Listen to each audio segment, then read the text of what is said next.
Welcome all YouTubers, Facebookers, all social media across the nation.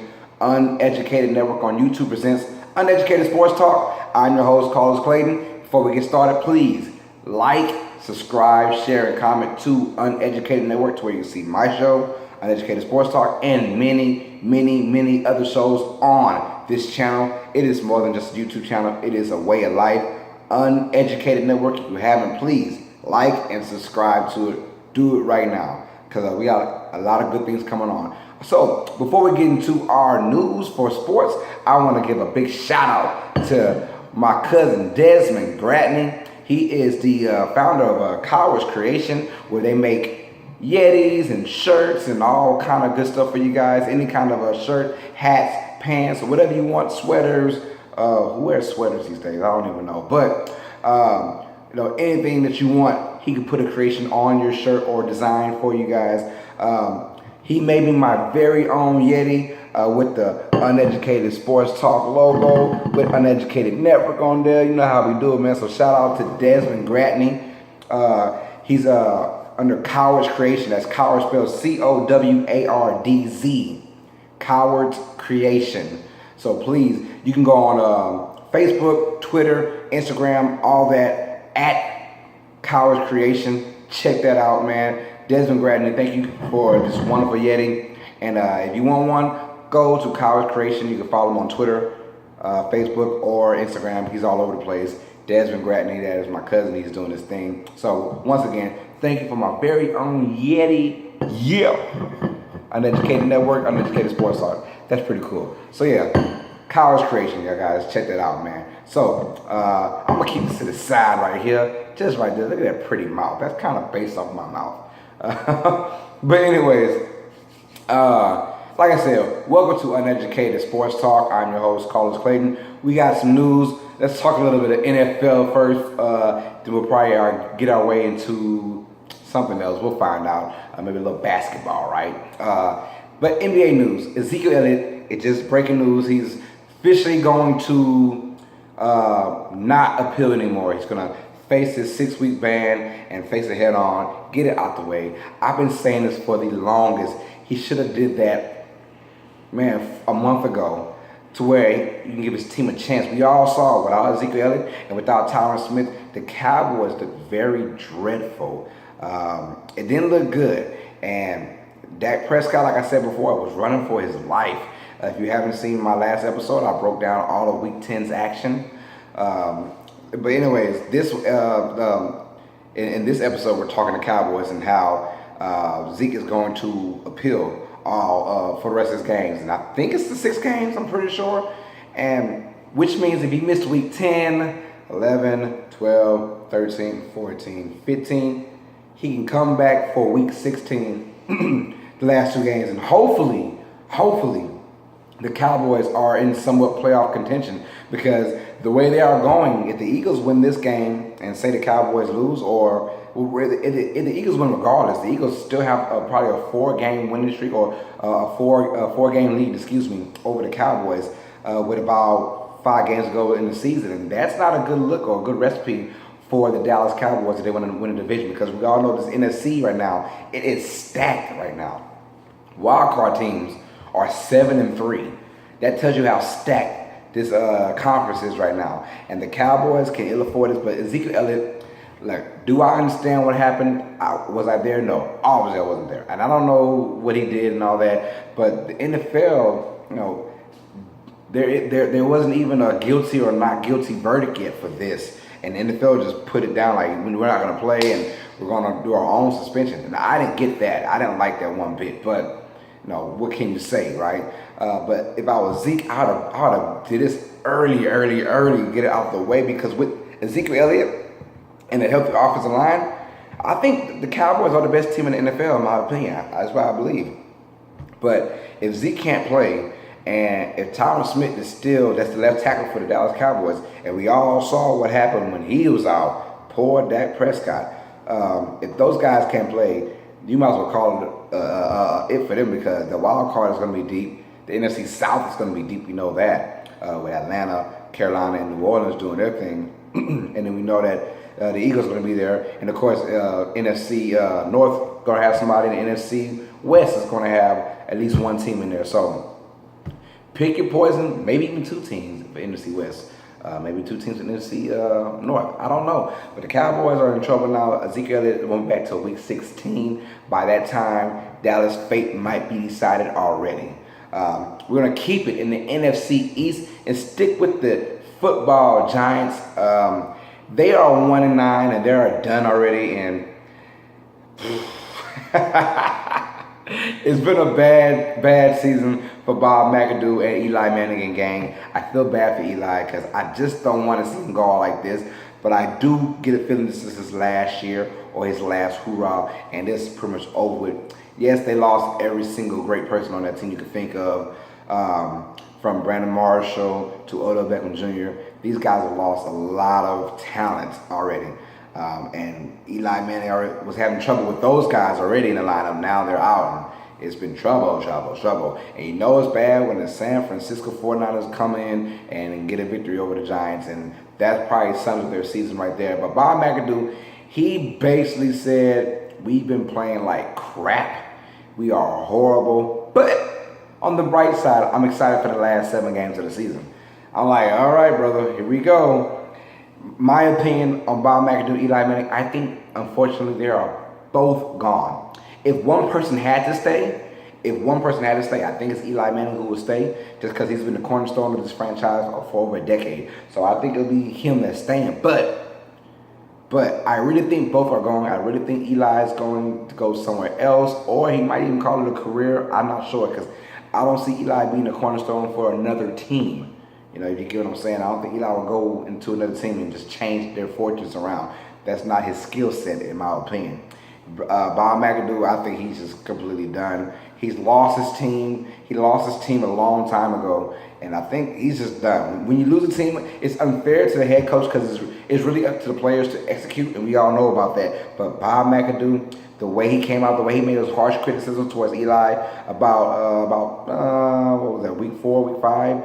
Look, that put a sour taste in my mouth, put a sour taste in the Giants organization's mouth, and I think that Bob McAdoo's days are numbered, really, really numbered, because in the NFL, if things are going bad, they let go of the coach first, and I don't get that, but it is what it is.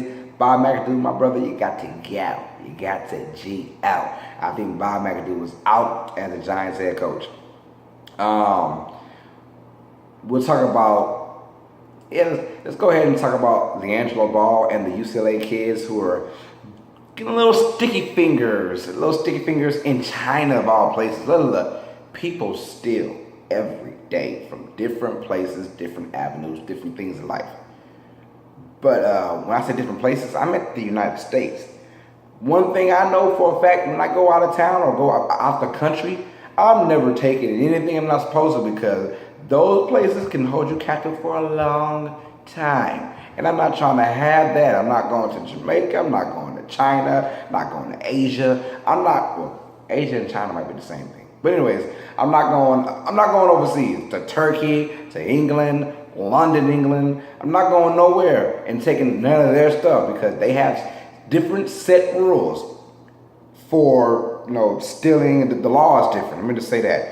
These guys, not only once, not twice, but I heard 3 different stores that Liangelo and his clique or his guys were actually robbing, or not robbing, but stealing stuff, stealing merchandise. And I'm like, my take on it is why? Why? There's no need for that, especially from you. You already have that, it's a microscope on you already. First of all, you're like 6'10", and it's 3 hours, like 6'10". That's obvious, you guys. It's obvious. You can't be that big and not be looked at. So there's a microscope on the back. Now that tells me right there, very immature. Very immature.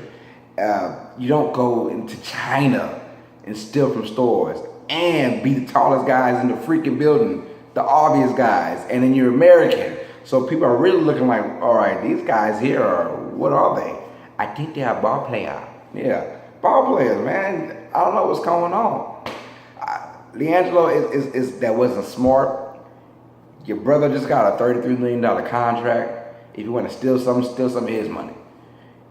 Your father, LeVar, is already well off before, he's already well off.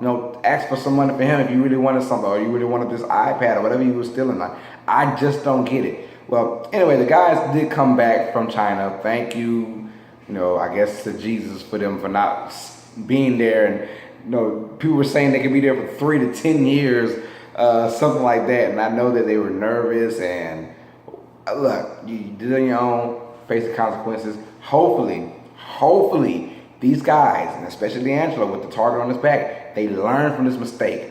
Because if not, you might get kicked out the team. Right now they're suspended indefinitely.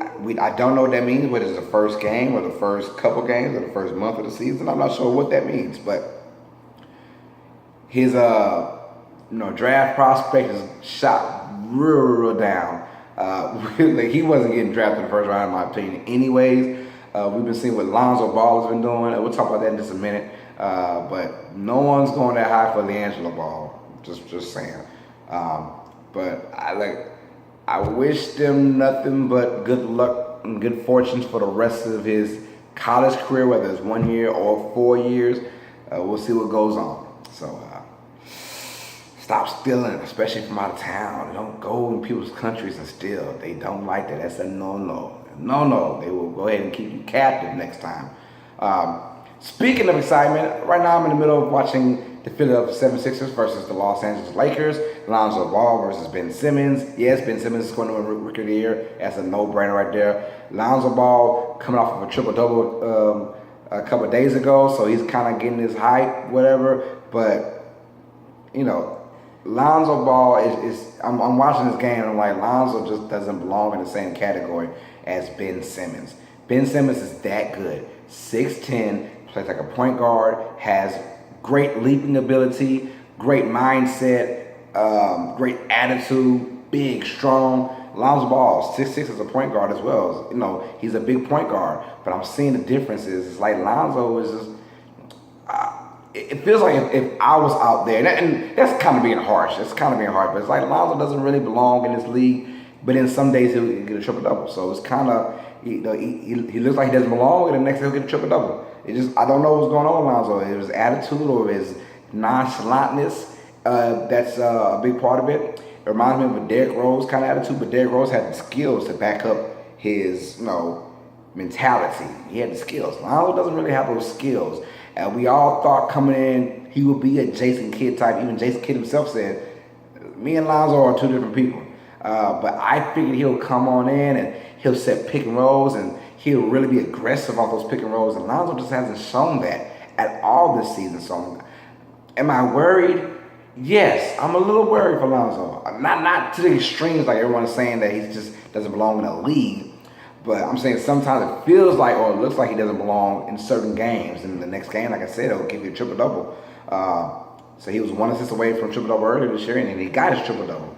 But my saying is, I don't know what he wants to do or what's his expectations.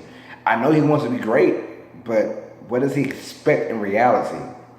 Liangelo has to find a way because he can find himself, he found himself last game on the bench while Jordan Clarkson was having a big game late in the fourth quarter. He found himself on the bench. And look, when you got Kuzma, who's probably the best rookie on the team, and he is looking great. He's showing flashes of, someone who shoot a three, someone who's NBA ready. Liangelo just doesn't seem like he's NBA ready in most games, but he comes out to play. I have mad respect for all NBA players, but Liangelo he's got to get it together. He's got to be more aggressive.